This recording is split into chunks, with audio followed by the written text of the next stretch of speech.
But, you know, one of the things that I hear in the office, well, just when patients reach out or prospective people reach out, is a lot of questions around hormones and hormone dysregulation. I think that certainly so many women feel, or at least sense, that they have hormone imbalances and their hormones need to be addressed. I mean, men too, but they don't really talk about it too much. I think women just are more in tune with that.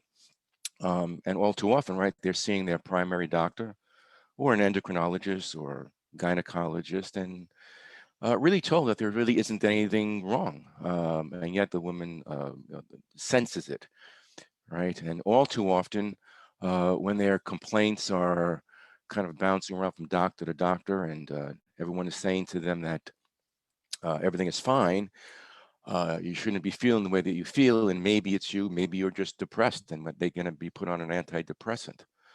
Um, and I often hear that women, the person will say to me that they know inherently they're not depressed.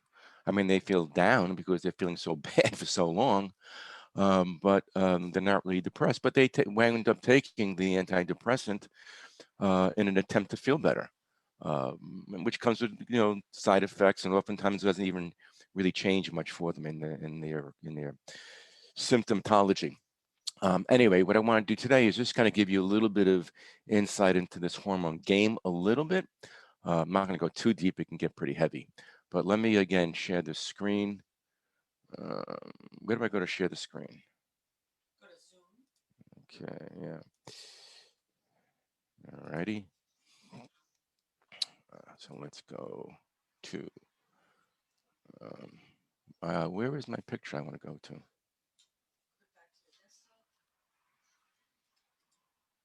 Alrighty. So here is a diagram that I have up, something that I use routinely.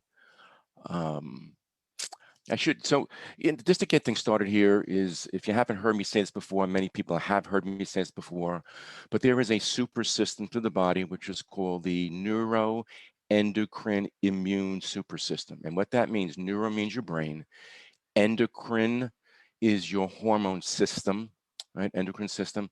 And your about 80% of your immune system is in your gut. So we have a brain hormone gut super system. It's one system. We're going to be talking today a little bit about the hormone system known as the endocrine system. Okay. So let me just start off with this diagram here. This is just a drawing that I did, but making things simple is in the brain, up in the brain is an area called the hypothalamus, right? It is basically, I refer to this as the CEO of the hormone corporation. It's your thermostat. It regulates everything. Right under the hypothalamus in the brain is your pituitary gland. Many of you have heard that. The pituitary gland is like the president of this corporation. It's got an important job, but it has to answer to the CEO, which is the hypothalamus. They run a lot of different glands, which I just refer to as factories. You have your pancreas, which produces the hormone insulin, right? We have your thyroid gland. Think of it as a factory producing hormones, specifically T4s and T3s, which regulates metabolism, which correlates to energy, right? We have the adrenal glands, which are these two little pea-sized glands that sit on top of the kidneys, which virtually produce every hormone the body needs, but especially stress hormones like cortisol and adrenaline. And then we have the ovaries and the testes, right? And the ovaries are, in menstruating women, are producing the estrogens and progesterones that fluctuates through the menstrual cycle. The pineal gland is also in the brain, and that produces the hormone melatonin. And your thymus gland, which is just behind your sternum, also produces melatonin, which regulates your immune system and sleep. Melatonin, by the way, is really more of an immune hormone than it is for a sleep hormone.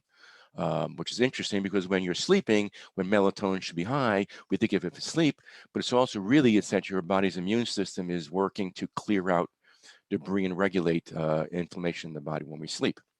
Okay, so that's really what this is. But the bottom line is that your hypothalamus is the master regulator. So it's the hypothalamus that is sending a signal to the pituitary, and the pituitary then speaks to the pancreas and to the thyroid and to the adrenals and to the ovaries. So this is the regulator. So oftentimes when we're thinking about hormone dysregulation, right, we're really thinking, oh, is there a problem with the ovaries? right? Do we need adrenal supports? Or we're putting all of our attention to the thyroid gland and just trying to give the person thyroid hormones. But we're really not giving thought or consideration to maybe the dysregulation in hormones is what we call an upstream problem, meaning it's brain-based, right? If the hypothalamus and or the pituitary is dysregulating, right, then therefore the downstream glands are not getting the information from the brain correctly, right? And that leads to the hormone dysregulations, whether they be cyclical in a menstruating female, or just again, estrogen, progesterone imbalances, or everything else, or even the thyroid. So if we're just giving the person Synthroid or Armor, or just making their blood tests look pretty, is it really making a significant difference in how the person physically feels? Maybe not, because again, it may be more of an upstream problem. And I'm just going to tell you from my experience is that this is why I'm presenting this to you, is that this is way more common than the downstream effect of the imbalance in the actual organ. So often I hear, even when people go to other functional doctors, integrative doctors, they use this term adrenal fatigue. Right? They're always told, the person says, oh, my doctor says I have adrenal fatigue. That is really rare. That's really rare that the adrenal glands are fatigued, right? It's really more common that they're not getting the proper communication from the brain to the adrenal glands to produce the right hormones at the right time. Right. So if we're really saying that the hypothalamus is really probably more of the problem here, and with the pituitary, let's just refer to it as brain, right? What might be driving that? Let's go back to this diagram, which you said we know there's a direct connection between the gut and the brain, right? So is there dysregulations in the gut that's contributing to imbalances in the brain that's causing dysregulations with the hormone? Once again, pretty common to see this dysregulation. Okay, so let me jump to this picture here. I'm going to show you is, where did I put that picture here? I lost the picture. I lost the picture that I wanted to show everybody. Oh, here it is. There we go. So this picture, just let's talk about menstruating women. I mean, so many young women that I see that have such, not just PMS problems, but just timing issues and stuff with hormones. But just so we can make some sense of this component, right, is it just shows us here, if you can see this image well enough, right? And this is a 28-day cycle. So the first thing we always want to know is a woman having a monthly cycle that's pretty consistent? It could be 30 days, but is it consistent? That's the key, consistencies. If a person is having, a monthly cycle that is some months is 21 days, some months is 35 days, it's just erratic, that tells us about some dysregulation. So we want to see some consistency, right? But what you have here is your monthly cycle is broken down into two phases. Let's call it three. So the first half, the first 2 weeks basically is known as the follicular phase. What you're seeing presented here, right, is the color in orange is showing the hormone estrogen or estradiol. The color in green is showing us the progesterone. Okay, and then you have in blue here is something called LH or luteinizing hormone, and in purple is FSH or follicle stimulating hormone.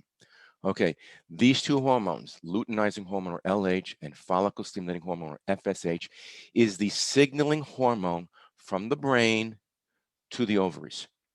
Okay, the FSH, follicle stimulating hormone, is the signaling hormone from the brain to the ovaries to produce estrogen. And the LH or luteinizing hormone is the signaling hormone from the brain to produce progesterone. And so you see in the first half of your cycle, right, if you look at the first 5 days, basically, first 4 days to 5 days, right, is the estrogen is kind of flatlining, and then it starts to take off right around day 5, right? And you kind of see the surge of FSH kind of going up, and then the estradiol kind of peaks around day 11, day 12, right? If you look at the progesterone is pretty much flatlining all the way to about day 14, right? And so in the first half of your cycle, right? That you're going to be more, you should be more estrogen dominant relative to progesterone, with the estrogen peaking around day 12, right? And that will then start ovulation. Okay, that's what starts the egg comes through into the fallopian tube, and that's ovulation around day 13 and day 14, and that's when the estradiol drops down dramatically, right? And you see as it hits its peak, right, the luteinizing hormone, or stimulates progesterone, takes off, and it hits its peak at ovulation, and then crescendos back down in 2 days. And right then, as the estrogen comes back down, is around day 14, day 15, 16 really is the progesterone takes off. So the progesterone is prepping the uterine lining, the endometrium, to thicken to potentially hold a fertilized egg.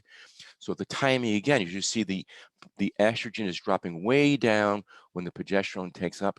So making it, again, simple, first half of the cycle, estrogen dominant relative to progesterone, the progesterone is flatlining. And then in the second phase, called the luteal phase or luteal phase, is the progesterone is way more dominant, peaking around days 21 and 22, and the estrogen just kind of bubbles up and bubbles down. And then around days 24, so 23, 24, is both in decline again. Okay, and so if there is no implantation of an egg, is then the endometrium releases, and that's the menses, and it starts all over again. But the key point here, right, is so often I see that so many young women with their menstruating problems, okay, is really due to several factors, which is both the timing of this, the timing of the estrogen and progesterone. More often we see that the timing of progesterone is not correct. Either the progesterone is surging prematurely before day 14, or maybe the surge is taking place too late, later than day 16, 17, and also maybe in combination, not enough progesterone. So we often see not enough progesterone production and or timing of progesterones that often leads to the dysregulation and the unwanted symptoms of the PMS. But the point I'm trying to lead you to here is, the control mechanism, the CEO that is talking to the ovaries, that's communicating the timing of the production of estrogens and estradiols. It, again, is the hypothalamus that we're speaking back here. So that's what's in charge. So oftentimes, just trying to do hormone replacements isn't really sufficient, right? Because the problem, again, is an upstream problem. So we want to say, doesn't it make sense to have some evaluation or consideration to this? Okay, and the answer is yes, right? So the question is, why would the hypothalamus, the pituitary, let's just refer to the brain, why would it be dysregulating, which then would lead to downstream problems, which we call hormone imbalances and hormone dysregulation? What I'm trying to present here is all too often in the more traditional medical model, right? And even in some integrated functional model, the easy out is always just some hormone replacements. And I'm not saying that hormone replacements is not necessary in many situations, right? But that's not still going to be getting at the root cause of the problem if the problem is an upstream brain problem.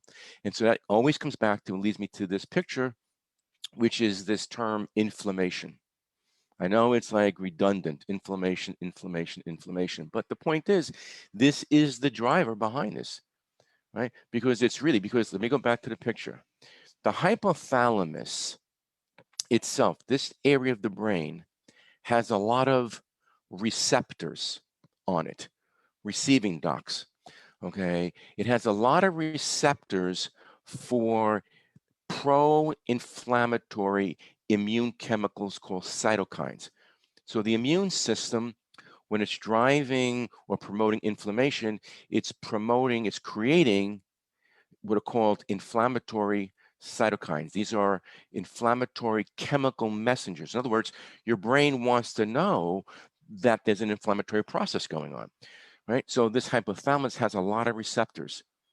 So if there is inflammation going on chronically, and we're promoting this ongoing set of inflammatory cytokines, these cytokines lock onto the hypothalamus's receptors, right? Short term, okay, but long term, what begins to happen is now that this inflammation winds up, in a way, beating up on the CEO of the hormone corporation, causing the hypothalamus to dysregulate, okay? And then therefore, if the hypothalamus is dysregulating, then it would seem then downstream there is going to be dysregulation of possibly thyroid and adrenals and ovaries and so forth, right? So there isn't going to be, a thyroid hormone that's going to necessarily make the person feel better, or there isn't going to be enough adrenal gland support that's going to make the person feel better, or just replacing some estrogen and progesterone may not really turn the person's world around. They may need some hormone support, right? But the problem is more upstream. So the question is, if this is the case, that's really being underappreciated, undiagnosed, and therefore untreated, right? What we want to know is like, well, okay, what would be the mechanisms that drives this? So again, it goes back to, if we're saying it's an immune system that's beating up on the brain, beating up on the CEO of the hormone corporation, and it's the inflammation that this immune system is driving, what we want to know, what we want to look for, what we want to discover through testing and other evaluations is what are the many mechanisms that is driving this immune system response, so that we can intercede there and start making changes to make changes in the upstream hypothalamus.